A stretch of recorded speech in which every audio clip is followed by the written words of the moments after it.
खाली बसली वडना पुढं. जय हिंद, वंदे मातरम, इन्कलाब जिंदाबाद. मी चंदू चव्हाण. आज मुख्यमंत्री साहेब शपथ घ्यायचा आहे इथं मुंबईला आझाद मैदानावर. पण आम्ही सैनिक भीक मागतोय, न्यायाची भीक. प्रधानमंत्री साहेब येत आहे तरी सुद्धा ते बोलायला तयार नाही आणि पकडायला तयार आहे आम्हाला फक्त बस.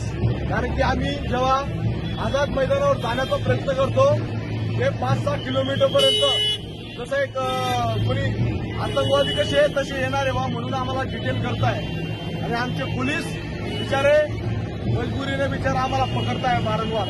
कारण की यांचे आदेश आहे की जेव्हा न्याय नाही मागायला पाहिजे, भीक नाही मागायला पाहिजे. म्हणून तिथं फक्त दिखावा करायचं यांचं नाटक चालू आहे. मी न्यायाची भीक मागतोय. हे बघा आमच्या देशामध्ये किती जवानांना घरी पाठवलं त्याचा आकडा सांगायचा.